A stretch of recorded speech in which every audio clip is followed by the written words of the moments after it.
What comes to mind when you hear the word knight? Gleaming armor, noble quests, perhaps a dragon or two.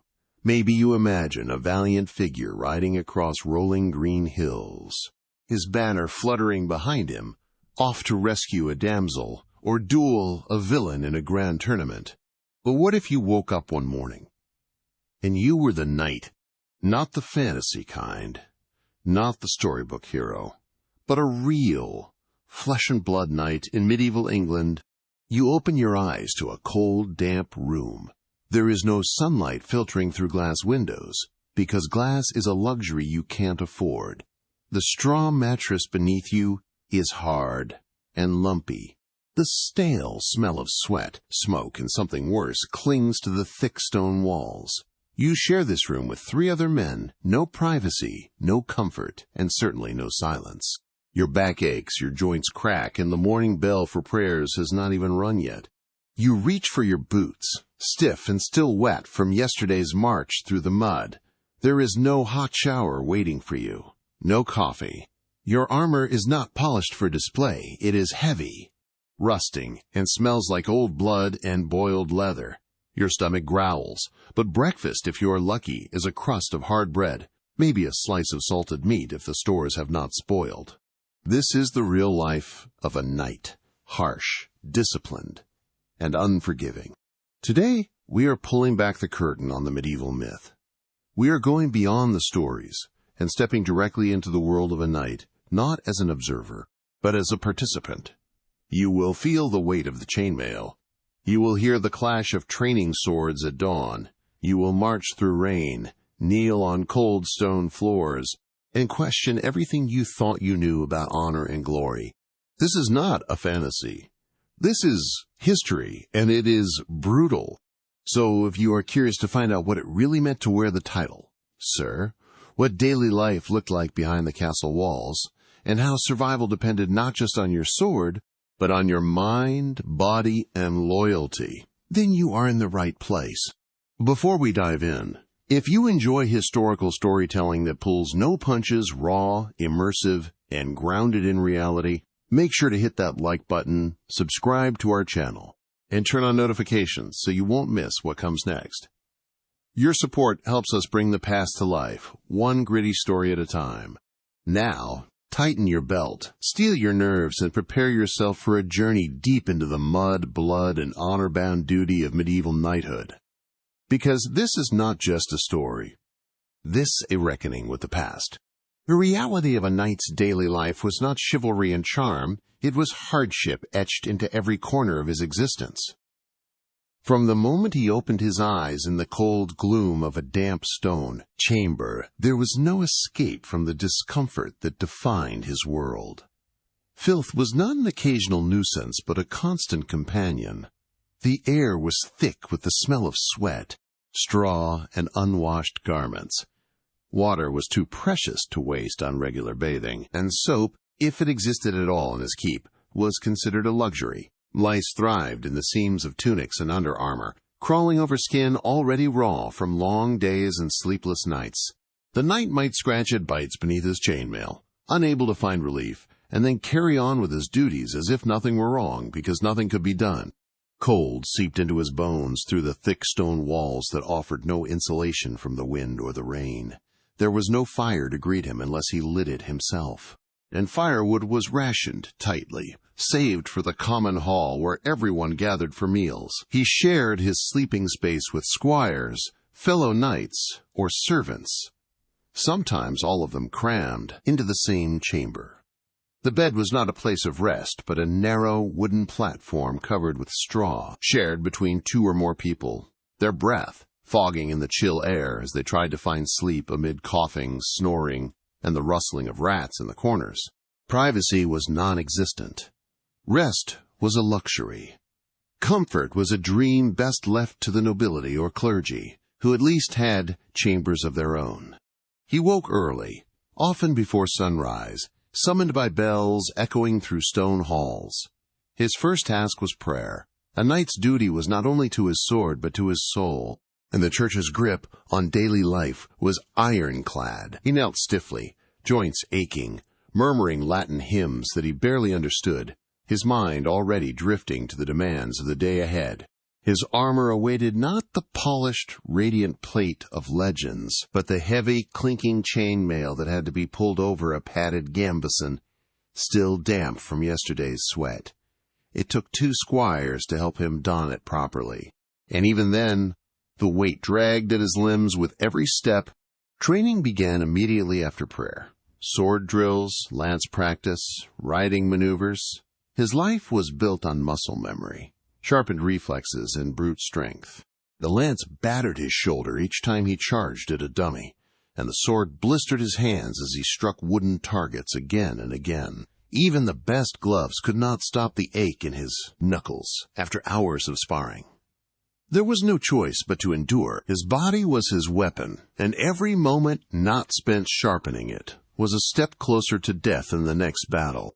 Meals offered little respite. Bread hardened overnight into rock like loaves. Cheese was pungent and often moldy. And meat, if there was any, was heavily salted or boiled beyond taste. Yet he ate without complaint. Hunger had long taught him that food was fuel, not pleasure.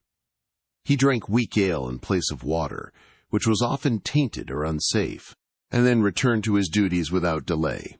If he had land to manage, he would spend hours walking the muddy paths of his estate, settling disputes between peasants, inspecting livestock, or overseeing repairs on collapsing fences. If he served the Lord, his day might be spent in council meetings or writing letters, tedious work that required both literacy and diplomacy, neither of which were typically expected of warriors but had become increasingly necessary. By late afternoon, he would often be back in the saddle. Patrols through the countryside were common, whether to deter bandits, keep watch over borders, or simply show presence. The roads were rough, the cold wind chapping his skin, the hooves of his horse pounding relentlessly over stone and dirt. He might ride for hours, returning sore and stiff, only to be called into yet another meeting or required to join evening prayers. The church's demand for piety was relentless, and he feared for his soul as much as for his life. Confession, fasting, penance, it all became part of his daily routine, woven into his schedule, like sword drills and inspections. Night fell slowly, bringing no comfort.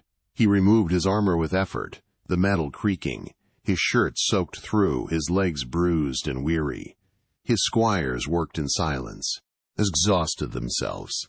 Sometimes he would drink a little more, the ale helping to numb the pain in his joints, the chill in his fingers. He missed his family if he had one. Many nights spent months, even years, away from their homes, serving lords in distant castles or campaigning on the king's orders. Letters from loved ones were rare. News from home was delayed by weeks, if it came at all. As he lay down once again on that hard straw bed, turning away from the flickering light of a dying candle, the knight did not dream of dragons or damsels. He dreamed of a warm fire, a clean tunic, and a day free from war. He dreamed of silence, of sleep. And then he closed his eyes, knowing that tomorrow would bring the same dirt, pain, and duty. While the conditions of daily life for a knight were grim and comfortless, the grueling pace of their routines left little time to dwell on it. Each morning, well before the sun crested the hills, a knight would rise, often cold, often sore, and never truly rested. The mattress beneath him was little more than straw, shared with comrades who, like him, had not bathed in weeks. The heavy scent of sweat, damp wool, and unwashed bodies lingered in the air like smoke in a chapel. Yet there was no time to complain, no indulgence in softness. The bell tolled. Duty awaited. The first hours belonged to God. Religion was not merely belief, it was law, structure, and ever-present fear. Prayers were recited with numb lips, not from lack of reverence but from fatigue, kneeling on stone floors in unheated chapels, the cold bit through armor and skin alike. The Mass was long, the hymns slow, but skipping any part would risk both divine and political consequences. Piety was not optional for a knight, it was expected, a reflection of discipline, loyalty, and submission to divine order. But even divine service offered no break. No sooner had the prayers ended than the real work began. Squires rushed to prepare the training grounds. The clank of metal echoed across the courtyard as swords were drawn, shields lifted, and bodies thrust into the violent ballet of combat drills. The sword was heavy, but discipline made it an extension of the self. Blows landed hard.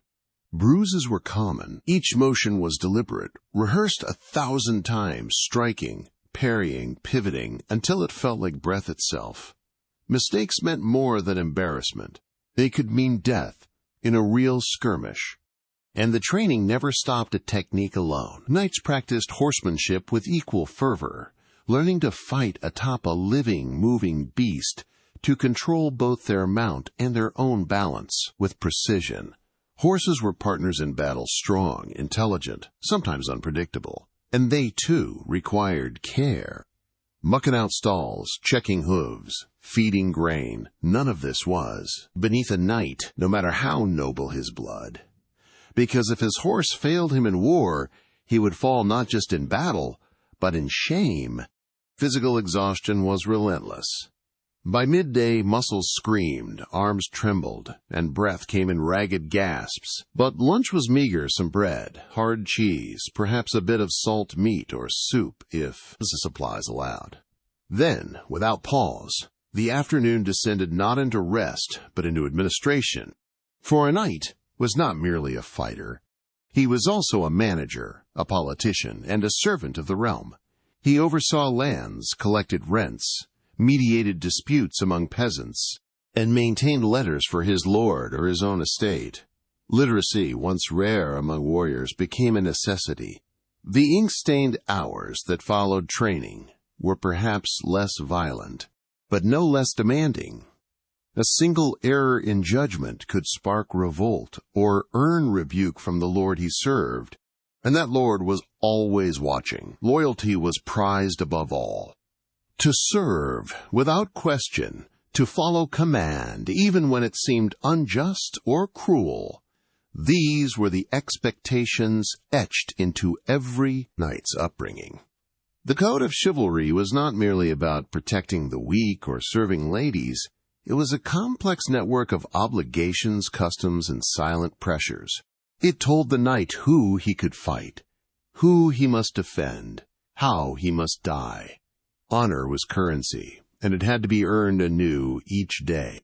Evening brought more prayer, more kneeling, another chance to beg forgiveness for the day's sins, real or imagined, and to steel oneself for whatever tomorrow might bring. Then came weapons maintenance. Blades, dulled from training, had to be sharpened. Armor dented from repeated strikes needed to be checked, straps replaced, rivets tightened. A knight slept, knowing that at any moment a call could come: raiders, rebellion, war. If the summons came in the night, there would be no time to prepare. And war was never far. Campaigns dragged knights from their homes for months or years.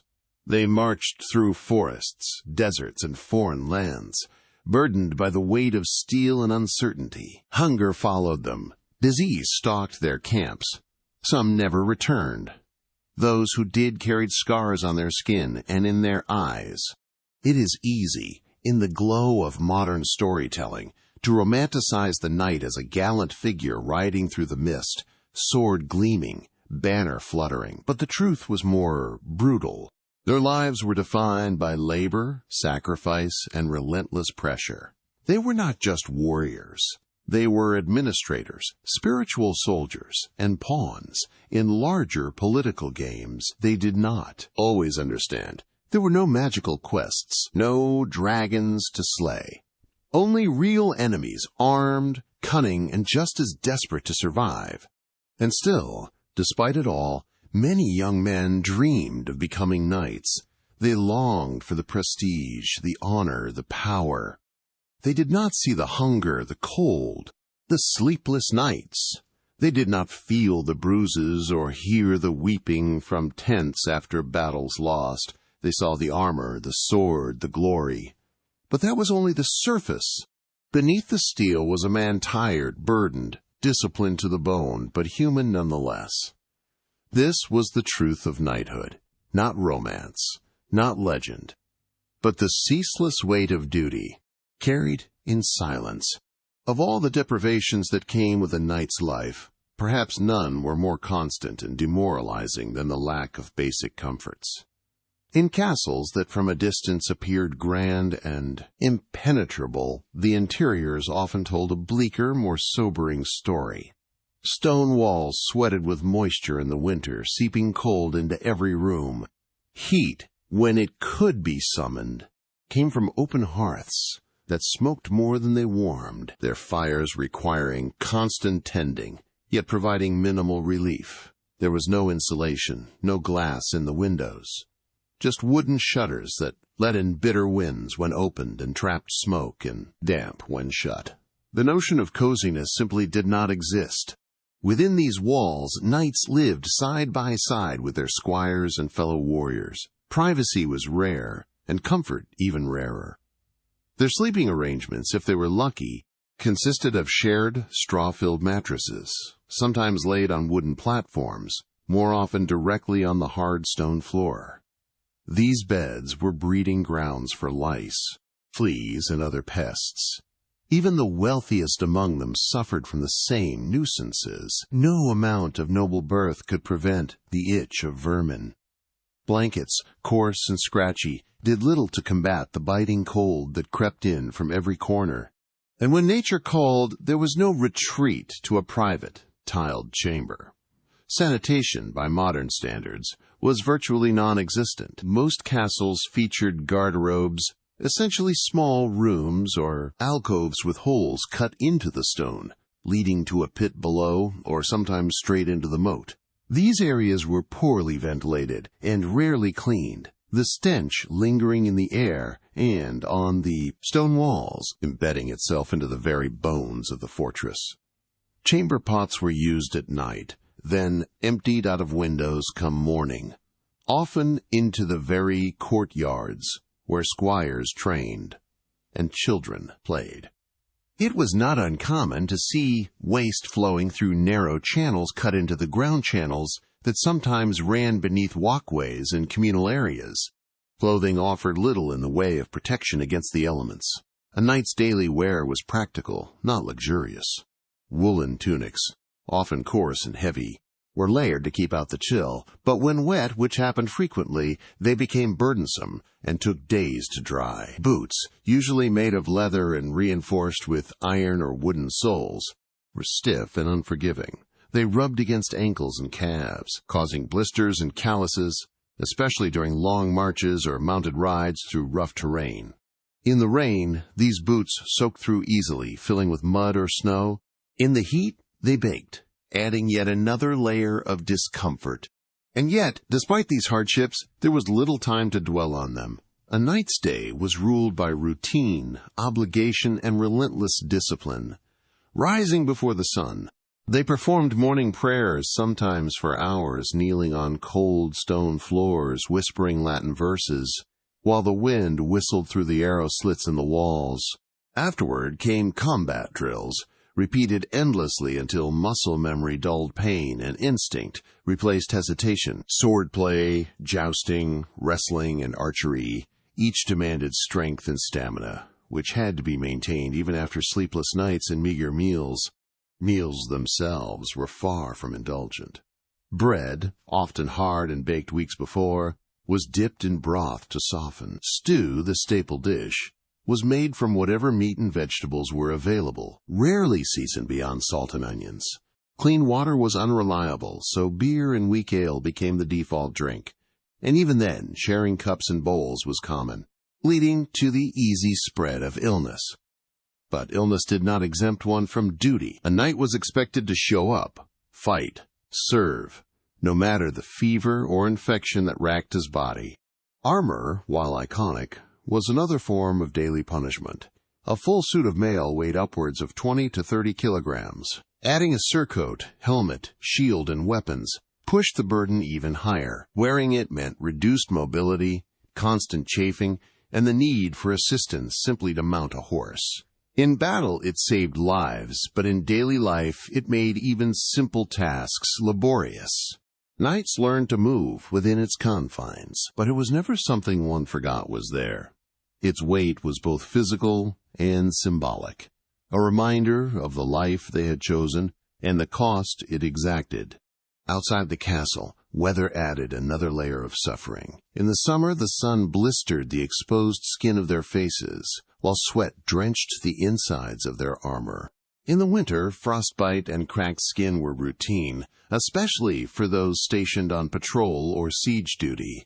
Roads were mud tracks, full of ruts and stones that twisted ankles and broke wheels. Travel, whether by horse or foot, was arduous, slow, and fraught with risk, not just from bandits or enemy forces, but from the sheer force of nature itself. Still, amid the hardship, many knights found purpose, some even pride, in their suffering. It was considered a mark of honor to endure these conditions without complaint, to show resilience in the face of discomfort. Their sacrifices were believed to sanctify their cause, to elevate them from mere soldiers into chosen defenders of the faith and crown. Endurance, in their world, was as valuable as bravery, for while dragons and damsels belonged to ballads, real knighthood was forged in cold rooms, sleepless nights, and the unrelenting burden of duty carried through grime, discomfort, and pain. While modern audiences might envision knights as performers in choreographed tournaments, spinning gracefully in polished armor beneath banners fluttering in the breeze, the truth was darker, heavier, and far more perilous. Training was not a theatrical rehearsal. It was a preparation for death, injury, and the unrelenting violence of real warfare. Every move practiced, every technique drilled, was carved with the intention of keeping a knight alive for just one more moment in the chaos of battle. A knight's education in combat began early and never truly ended.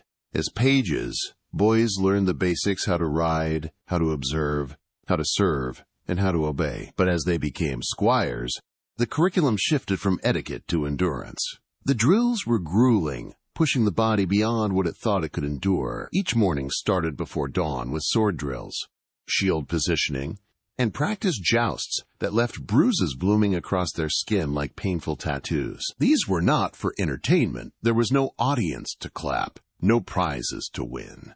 These were brutal exercises designed to simulate the fear, fatigue, and fury of actual combat. Weapons were not light, and armor added weight to every motion, turning movement into a battle against exhaustion. A sword was not a prop, it was a lifeline. If your grip faltered, or your stance weakened, the consequence was death. Real fights were not elegant dances. They were quick, dirty, and filled with screams. The opponent did not wait for your recovery, did not follow rules of engagement. There were no points for style, only survival. A single misstep could cost a limb or a life. The battlefield itself was rarely a noble space. It was mud, blood, and chaos. There was no time for speeches, no moments of slow-motion heroism. Horses screamed, men shouted, arrows whistled, and the ground shook under the weight of hundreds of metal-clad bodies crashing into each other. A knight had to find clarity in the madness, identify allies, dodge incoming blows, respond to orders, and sometimes make the impossible choice between duty and escape. Even after surviving a fight, wounds often spelled doom. Infection was a silent killer that followed close behind every battle. There were no antibiotics, no sterile tools, no guaranteed recoveries. A deep cut could fester. A crushed bone might never heal properly. And yet, knights returned again and again to this life. Not for glory, but because it was their calling, or more accurately, because it was expected. Honor bound them, but so did fear. Fear of disgrace, fear of failure, and fear of leaving behind a legacy of weakness. That pressure weighed as much as their steel armor. Nobility did not offer immunity to suffering. It only added more eyes watching, more expectations, more chances to disappoint. And in training, no one pulled punches. Sparring was brutal. Blunted swords still cracked ribs. Blows to the head rattled the brain. Knights trained in all weathers, rain or shine, blistering sun or biting frost. Because battle waited for no convenient season. They had to be ready for hand-to-hand brawls in forests, castle sieges with flaming arrows lighting up the night, or desperate charges across open fields under the thunder of hooves. There were no guarantees, and certainly no romanticism. No one recited poetry as they drew their sword.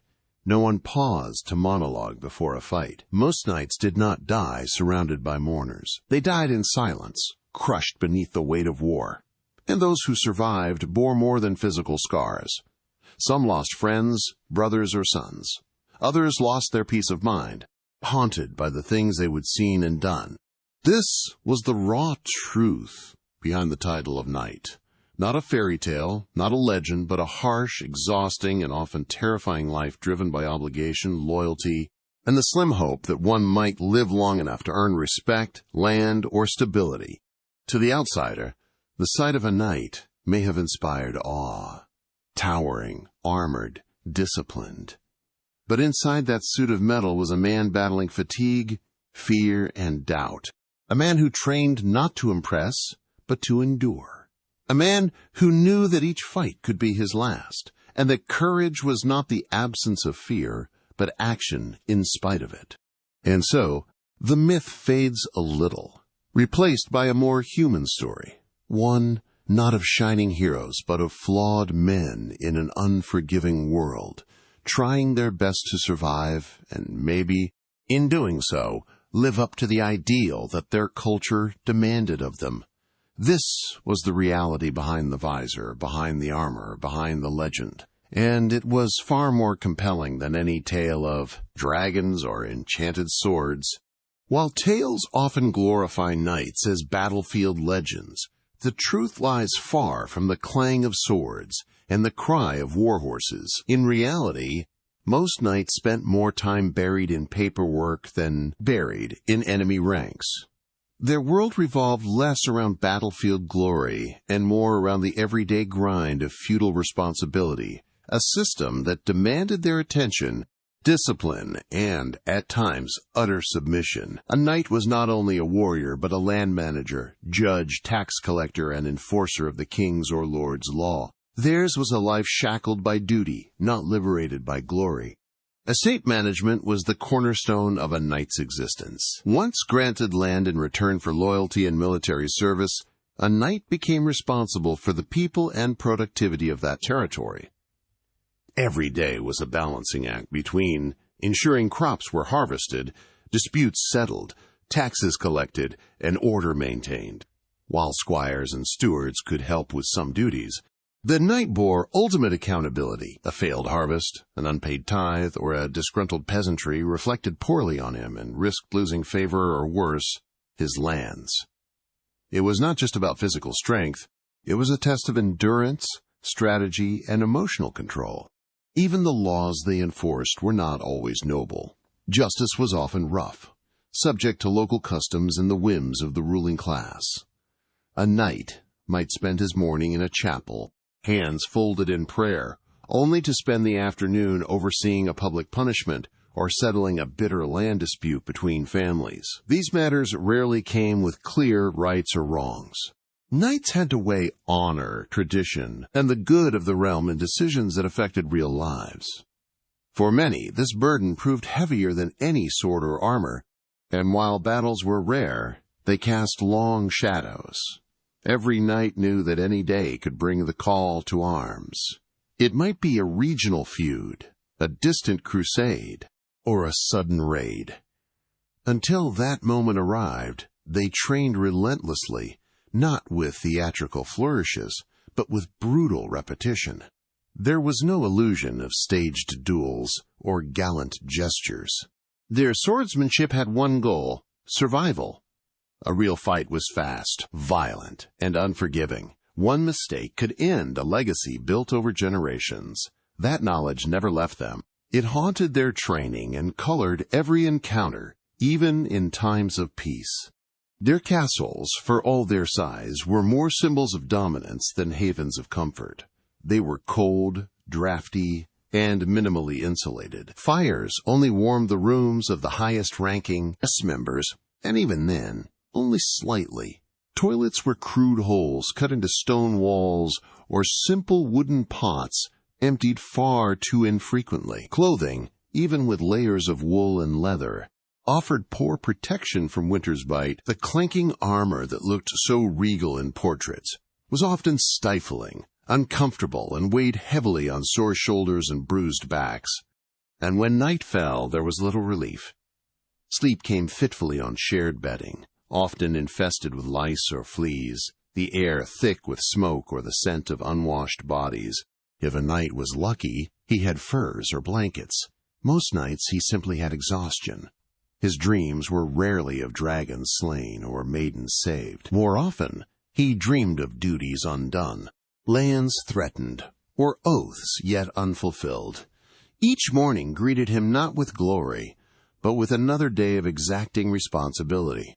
Religion was woven deeply into every aspect of life. Before dawn, a knight would often begin his day with prayer or mass. These rituals offered more than spiritual comfort. They were a reminder of the social order, of divine duty, and of the consequences of failure both in this life and the next. Religion justified the system they upheld and gave structure to their long, grueling days. Yet even the sanctuary of worship was shadowed by political obligation. Patronage of churches, donations to monasteries, or pilgrimages were not just acts of faith, but demonstrations of loyalty and power. Despite it all, the knight was admired by peasants, nobles, and even his enemies. Not for what he truly endured, but for what he represented: strength, order, loyalty. Few understood the cost. They saw the banners and jousts, not the ledgers and broken bones. They celebrated victories, but overlooked the funerals, the quiet sacrifices, and the aching years between one war and the next. And so, the knight pressed on. Through mud, debt, frost, and fatigue, he carried not only a sword, but the crushing weight of expectation. Not every day brought honor. Not every mission brought recognition. But in the margins of history, between battles and ballads, lay the true life of a knight. A life spent serving a world that praised him in legend, but forgot him in practice. He was not the gallant hero of song, but a pillar of a fragile order, a man who bore the burden of a system that both empowered and imprisoned him. In the end, his greatest battles were not always fought with steel, but with silence, resilience, and the quiet resolve to endure one more day. Marching through the thick muck of early spring, with each step dragging boots deeper into the sticky soil, knights pressed forward under gray, brooding skies. Rain had soaked their cloaks days ago, and the cold wind made sure nothing ever dried. Fires were forbidden. They would reveal their position to scouts or enemy spies. So they huddled together in silence, cold to the bone, relying only on stale bread, dried meat, and the warmth of one another's breath to survive the night. It was not glory that kept them going. It was duty, drilled into them as boys, refined by pain, and reinforced by the understanding that even the noblest titles offered no escape from the march. Life on campaign was an exercise in endurance. There were no romantic sunsets or quiet meadow breaks. Most days blurred into one another, a monotonous grind of discomfort and vigilance. Sleep came in broken fragments. When it did arrive, it was usually on damp ground under the creak of armor or the stink of livestock and human sweat. The lucky few had tents. Most slept under open skies, wrapped in whatever cloth they had, sometimes sharing cloaks to block out the wind. A knight was expected to be resilient. Whining was for peasants. They were bred to hold formation through fatigue, fear, and frostbite alike. Their diets were poor in the field. Salted pork and hard cheese made up most of the rations. Sometimes they boiled oats if water was available, but that was rare. Clean water was even rarer. Rivers and wells were often contaminated or controlled by enemies. Dysentery and fever swept through camps just as often as arrows and blades. A knight could survive a dozen battles, only to be taken down by a poisoned cup or a bad cut gone infected. And still, they marched. Survival meant everything. Comfort meant nothing. Silence became second nature. Talking too loudly or laughing could give away a position. Even sneezing was dangerous. They learned to cough into sleeves, to murmur when they prayed, to nod instead of shout. Communication relied heavily on hand signals and eye contact. There was no place for error. One careless movement, one foolish moment of noise, and the entire company could be ambushed. Knights may have trained with lances and swords, but in the field, their greatest tools were discipline and patience. Their clothing, though better than a peasant's rags, offered little in the way of real protection against the elements. Boots soaked through within hours. Wool tunics grew heavy with rain and sweat. Gloves tore, cloaks snagged on underbrush, and armor chafed in places never discussed aloud. And once wet, everything stayed wet for days. Metal armor did not just weigh down the body. It froze in cold, blistered in heat, and bruised the skin with every long hour of marching. Yet it had to be worn. There was always the chance of an ambush. Though tales painted them as constantly clashing swords in glorious duels, real fights were rarely so elegant. Combat was brief, brutal, and unpredictable. Most ended within minutes. Swords dulled quickly, shields cracked, lances splintered. Injuries were horrific slashes to the face, crushed limbs, gaping wounds that festered within days.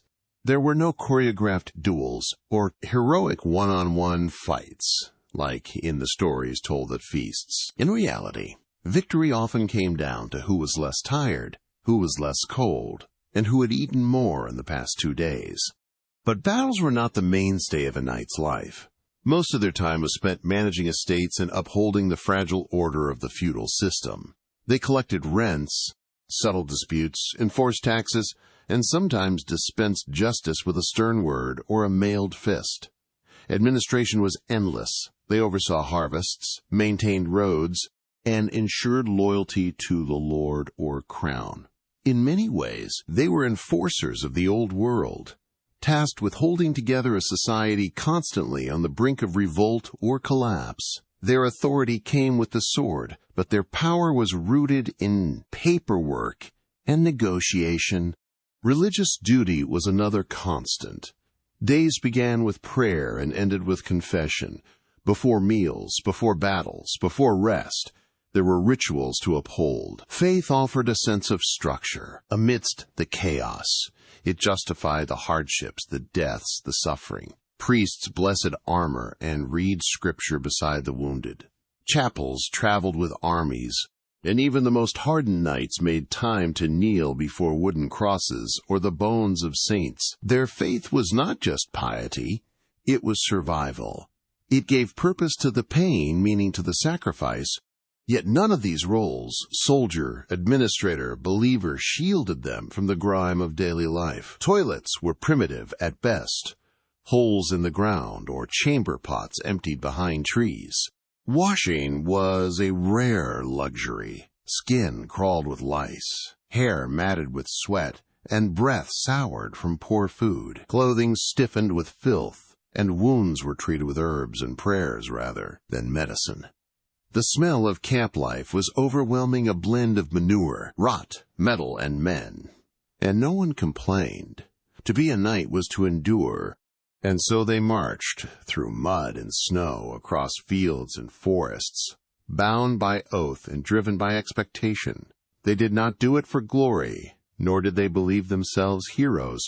They were the spine of a crumbling world order, the hammer that kept chaos at bay. With each weary step, they carried not just swords and shields, but the weight of a system built on land, blood, and unending toil.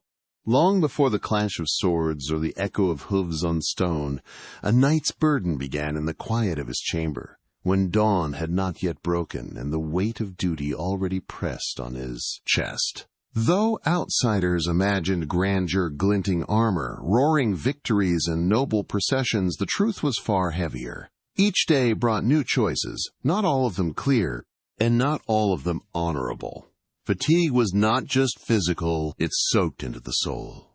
After endless days of managing unruly estates, overseeing justice, and maintaining fragile alliances, a knight was expected to lead without faltering. But inside, many wavered. For the knight, fear was not a weakness, it was a companion. It whispered during marches when distant drums echoed from enemy camps. It crept into thoughts during strategy meetings, masked by confident nods but gnawing beneath polished composure. Every campaign invited disaster. Men looked to their knight for direction, courage, and hope. Yet, how often did the knight himself wonder if the path he had chosen was just behind closed doors? The questions came. Was justice truly served when a peasant's crime led to a lifetime of indenture? Was fealty honorable when it meant enforcing a lord's cruelty? The knight's code demanded loyalty to faith, to king, to the people. But these loyalties often clashed. Should he protect the innocent or obey the chain of command? Should he preserve order or follow his conscience? The armor may have protected his body, but it never shielded him from doubt. Physical exhaustion dulled the senses, made decisions slower, yet the stakes only grew higher. A misjudgment could lead to skirmishes that tore through villages, or worse, fractured fragile political peace. During campaigns, knights often marched through unfamiliar lands, sleeping in sodden tents or beneath open skies, sometimes without fire lest they alert scouts. Food was bland and sparse salted meat, hard bread, bitter wine. Yet amid the hunger and cold, he had to remain vigilant, because one lapse could mean ambush. And still he had to lead. Leadership meant discipline. But how does one demand order from starving men who have not seen their families in months? How does one carry the body of a fallen squire, barely a boy, and then speak of valor to the others? How does one look into the eyes of a grieving mother after a campaign and pretend that her son died for something noble? When knights were not at war, their responsibilities did not lessen. They shifted. Most of their lives were not spent on the battlefield, but on the estate. They were lords, judges, tax collectors, sometimes even arbiters, in disputes that had festered for generations. They heard tales of theft, of betrayal, of hunger, and were expected to deliver swift justice that had to balance law, custom, mercy, and the example they set. The mental toll was relentless. Every decision set a precedent. Every ruling carved their legacy. Every failure haunted them. Some knights turned to religion, spending hours in chapels, seeking guidance through prayer and penance. But even faith was not always a comfort. What forgiveness could they ask for, when they themselves were not certain if what they had done was wrong? The Church spoke of holy wars, of divine right, of sacred duty. But blood still stained their hands, and not all enemies were evil. Some were simply born on the wrong side of a border. Those rare moments of reprieve, feasts, festivals, tournaments, were often less about joy and more about appearances.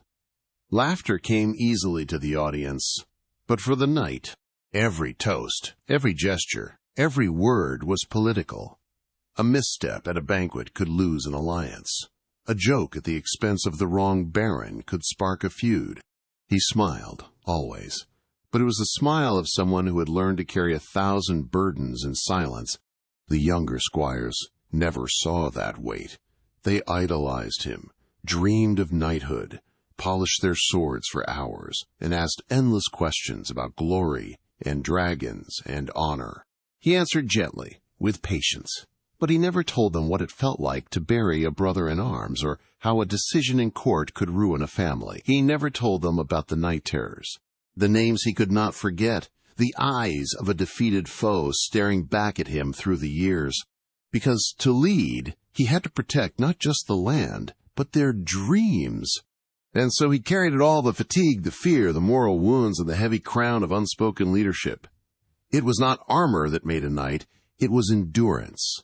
It was not his blade that defined him, but the quiet choices made in moments no song would ever capture. While the bards sang of battles, the knight remembered the peace he never truly felt. And yet, each morning he rose again, boots damp with dew, breath chilled in the air, mind already racing with duties ahead. Not because he was fearless, but because he knew others could not walk his path, and that was the burden of knighthood. In the age of chivalry, the knight's path was not just forged in steel and fire. It was woven through a labyrinth of power, loyalty, and perilous diplomacy. While legends often portray knights as solitary warriors charging into battle, the truth was far more tangled and treacherous. Every decision a knight made, every word he spoke, had the potential to echo through the courts of kings and the chambers of noble families. The realm was not a chessboard. It was a living, breathing beast of ambition, betrayal, and fragile alliances. And to survive it, a knight had to be more than brave. He had to be wise. Navigating this political minefield required constant vigilance. Feasts and councils were not just social events, they were arenas where alliances were forged or shattered. A misplaced comment about a border dispute, a jest at the expense of a neighboring lord, or even an ill-timed show of favor could unravel months of careful diplomacy. Behind the polished armor and stoic gaze, knights were calculating every word, every glance, reading not just the tone but the silence between lines. The wrong audience could twist a statement into a slight into an insult, and an insult into a feud. Blood was not the only thing that flowed in medieval power struggles. Words, too, could be weapons, and the scars they left were just as lasting. This burden of diplomacy became heavier as a knight rose in status. With land came influence, and with influence came expectations. Vassals watched their lord's every move. Rivals tested every boundary, and monarchs demanded unwavering loyalty. When summoned to court, knights had to present more than just polished armor and an oath of service. They had to be scholars of etiquette, strategy, and the ever-shifting allegiances between noble houses. One misstep, one poorly chosen alliance, and their lands could be divided, their family disgraced, their legacy extinguished. These challenges bled into every corner of life. A knight did not just ride into battle. He carried with him the weight of his household, his liege's trust, and the whispering judgments of a dozen rival lords. In moments of war, this weight grew heavier still. Choosing when to raise arms, whom to support, and when to retreat was not merely a question of tactics. It was a dance of loyalty and long-term survival. Stand by the wrong side in a rebellion or border conflict, and you risked your lands, your life, and your family's future. Even in victory, the political winds could shift, leaving yesterday's hero branded as tomorrow's traitor. It was this constant tightrope between duty and discretion that set the knight apart from the simple soldier. Training prepared the body, yes, but navigating these intricate social dynamics sharpened the mind. Many knights turned to clerics or advisors, men skilled in diplomacy and politics, to help them avoid pitfalls. Yet even the most well-prepared could stumble. There are countless tales of knights who rose high on the favor of a king, only to fall when the monarch died or was overthrown. Castles once brimming with feasting and celebration could become prisons overnight, their banners torn down, their occupants tried or exiled, their names stricken from the noble registers. In truth, the battlefield was often clearer than the council hall. In war, enemies revealed themselves. In politics, they smiled across the table, drank your wine, and plotted your downfall before dessert. The knight's world was as much about surviving conversation as it was about surviving combat. And sometimes it was in the quiet hours after the feast, when candles burned low and whispers filled the halls, that the most decisive battles were fought. What emerges then is a picture far removed from the glory-splashed tales of romance and valor. The knight's reality was one of endless calculation, emotional restraint, and constant alertness. To wear the armor was to bear its symbolic weight, the weight of not just physical protection but political consequence. A knight was a guardian, yes, but also a diplomat, a strategist, a master of courtly games where stakes were often invisible, and losses irreversible. Through it all, those who endured did so not only by strength of arms, but by the wisdom to know when to speak and when to remain silent, in a world where careless words could lead to war. The greatest knights often fought their fiercest battles with nothing more than a nod, a pause, or a carefully measured phrase. In the heart of medieval battlefields, glory was often just a whisper beneath the deafening chaos. The romanticized image of knights in shining armor charging valiantly into neat, orderly lines was far from the truth. Warfare in this era was a brutal affair, governed by crude tactics, overwhelming force, and the terrifying unpredictability of hand-to-hand combat, while noble banners fluttered in the wind and war horns signaled the beginning of engagement. What followed was anything but heroic in the eyes of those who lived it. Tactical formations were rarely flawless. They were often broken within moments, trampled beneath the hooves of horses, or shattered by a wall of oncoming spears. The life of a knight on the battlefield was one of violent improvisation. The ideal of the perfect charge existed more in poems than in reality. Formations would form, yes, squares of infantry, wedges of cavalry, but terrain, panic, and sheer physical exhaustion could undo hours of planning in an instant. Orders were shouted over the din of clashing steel and the screams of the wounded, often lost before reaching their targets. A single misstep could collapse an entire flank. Yet this chaos was not without method. Brutal charges, especially those led by heavily armored knights, were the centerpiece of medieval tactics. Not for their elegance, but for their sheer psychological and physical impact. Imagine a thunderous column of mounted knights bearing down on an infantry line. The ground would quake under hundreds of hooves, lances lowered like an iron storm. For those on the receiving end, there was nowhere to run. It was not uncommon for infantry to break and scatter before contact was even made. But when resistance held, the result was catastrophic on both sides. Horses impaled on pikes, riders thrown from the saddle, men crushed under the weight of fallen beasts. It was a tableau of destruction. The aftermath of such charges left fields soaked not in glory, but in suffering. These encounters were not just physically brutal. They were mentally punishing. The anticipation alone, the hours or even days leading up to battle, could unravel the nerves of even the most seasoned fighters. Many knights were landholders and local rulers, not professional soldiers. Battle was not their everyday occupation. Governance and estate management were, yet when called to war, they had to transform into commanders, tacticians, and frontline warriors. They had to suppress fear and lead men who looked to them not just for orders but for reassurance. Leadership was both a burden and a test of character. In the midst of bloodshed, maintaining cohesion required more than shouting commands. It demanded presence, trust, and unshakable composure. Those who hesitated too long risked not only the lives of their men, but the collapse of the entire operation. Those who charged too early could doom a formation to ruin. The stakes were absolute, and there was no room for error. Moreover, medieval warfare did not end when the fighting stopped. The wounded were often left to die where they fell, groaning in mud and blood, sometimes for days. There were no field hospitals, no medics in shining white coats, only what aid could be given by comrades or, if lucky, dragged back to crude camp tents. Many died not from wounds inflicted in combat, but from infection, starvation, or exposure.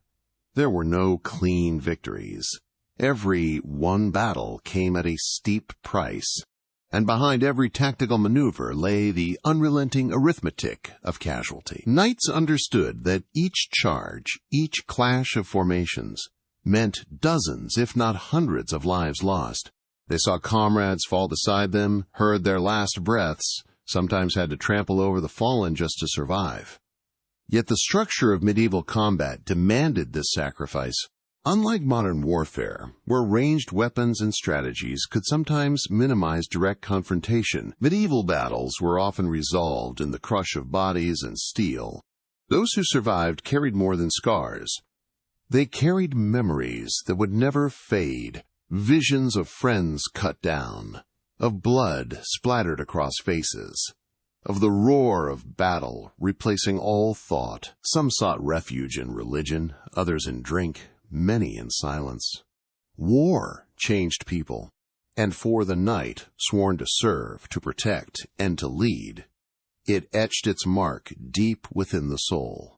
As the story of medieval knighthood unfolds, it is important not to forget that beneath the armor was a human being, one who bled, wept, feared, and hoped. Their battlefield was not just a place of tactics and strategy, but of raw, unfiltered survival.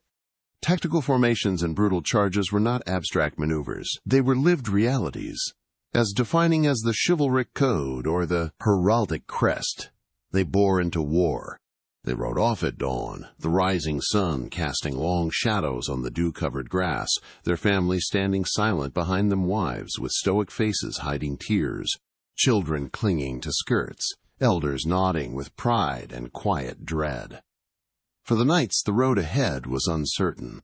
Each campaign could be their last, each journey a farewell dressed in formality rather than finality. And they knew it. Duty compelled them forward, not only to serve their liege, but to uphold a legacy that demanded they protect, conquer, or die trying. In the world they came from, communication was a luxury. There were no letters that arrived in days, no messengers who delivered words with any regular rhythm. Time and distance blurred together. A knight leaving home might be gone for months, even years. A child might be born and grow before the father ever laid eyes on them. News traveled slower than horses, and often by the time a family learned their loved one had fallen, the earth had already claimed him, buried under a battlefield no one would remember. And yet they rode. Not for glory alone, but because feudal obligation required it. The lands they managed, the titles they held, the peace they kept, all of it was contingent on service. To decline was to dishonor not only oneself, but an entire bloodline. Still, the price was steep. Some knights returned with shattered bodies. Others never returned at all. And those who did come home were often changed. Haunted not only by what they would seen, but by what they would lost. Time, connection, a sense of belonging. The emotional toll was profound. On campaign, a knight might lead men into a brutal charge, only to spend the night staring into a cold sky, replaying his choices. Behind the armor was a man who remembered the faces he left behind. In the quiet moments between battles, those memories returned with painful clarity. The laughter of a son echoing in the courtyard, the scent of bread rising in the family hearth, the gentle touch of a spouse before sleep. These small fragments became lifelines in a world dominated by uncertainty and violence. But they had to suppress longing. Vulnerability was a liability. Their fellow warriors looked to them for strength, for guidance. A knight who faltered emotionally could lose the respect of his men, jeopardize morale, or worse, make a fatal decision on the field. So they buried it. The fear, the doubt, the aching loneliness, they buried it under layers of steel and tradition, behind rituals and banners, and rode forward as if they were invincible. Back home, life did not pause. Estates still required management. Peasants still looked for leadership. Their wives had to act in their absence, running affairs with little support. Sometimes letters arrived, sparse and guarded. All is well, one might read, though nothing was. Sometimes no word came at all. The silence, in many ways, was worse than bad news. It was the sound of possibility, of death, of capture, of being forgotten. For the families, this waiting game was its own kind of warfare, a slow, creeping anxiety that turned days into months and months into emotional winters. And yet, like their nightly partners, they held firm, because that was the code, because that was the expectation, because love, in such times, was less about words, and more about enduring the silence with hope. When nights did return, homecomings were rarely the triumphant celebrations sung about in ballads. The man who came back was older, sometimes broken in ways no healer could mend. There were adjustments, reintegration into a life that had moved on without them. Children who had forgotten their father's face. Wives who had become steel-hearted out of necessity. Land disputes to settle. Loyalties to reaffirm. It was not the end of a journey, but the beginning of another. The emotional cost of knighthood was not measured only in scars and lost comrades, but in the invisible chasm that formed between the life left behind and the one returned to. These men had stared into the chaos of medieval warfare, into the tactical maelstrom of brutal charges and high casualties. They had endured hunger, cold, exhaustion. They had navigated political minefields and made decisions that weighed heavy on their conscience. And through it all, they had done so without knowing if they would ever see home again. That was the quiet truth beneath the myth, the human story behind the shining armor. Not tales of glory in every battle, but of emotional resilience forged in silence and longing, of families torn and mended by time, of knights who, beneath the surface, were just men hoping their sacrifices would mean something when the banners finally lowered and the swords were sheathed. For good. In the end, behind the gleam of the sword and the proud posture atop a war-horse, the life of a knight was built on pillars that few truly saw loyalty not just to lords, but to a set of expectations carved into one's soul since youth, sacrifice that stretched far beyond the battlefield, and an endurance that tested the mind and heart more than muscle or steel ever could. It was not the fairy tale passed down through polished tales of chivalry and heroism, nor was it a life lived in eternal glory. No, it was far more human, far more fragile, and far more demanding than any minstrel song dared to admit. A knight's loyalty was not a choice, but a duty enforced by oath and honor. From the moment a boy was chosen as a page, then later squire, his fate became entwined with a strict code, bound not only to his liege, but to an entire social structure that offered little room for hesitation. This was not a life of endless adventure. It was one of expected obedience, where the failure to serve could mean shame, punishment, or exile. To serve with loyalty often meant making choices that tore at the fabric of one's conscience, enforcing laws that hurt the poor, taking lands for lords who never bled, or riding into conflicts that no one truly believed in. But still, they rode, because loyalty was everything. Sacrifice came in many forms. Knights gave up their youth to training, their bodies to wounds that never fully healed, and their families to time they could never get back. Marriages were often arranged and cold. Children were sometimes strangers. Long campaigns meant years away from home, if they returned at all. They might come back changed, broken, or not at all. The songs rarely sang of that the crying wives, the waiting sons, the fathers, who left on a king's word and vanished beyond the fog of war. Endurance, however, was the thread that held it all together. Not just the physical stamina to march through sleet and mud or swing a sword in heavy armor for hours on end, but the mental and emotional endurance to wake up every day with uncertainty as a companion. A knight had to endure fear both of death and dishonor, of losing his standing or failing in his vows. He had to endure moral contradictions, brutal campaigns, the sight of burning villages, the cries of innocence, and the weight of silence. Endurance was surviving not just the battles, but the nights that followed, when one was alone, with memory, guilt, or the haunting quiet of a chapel's candlelight.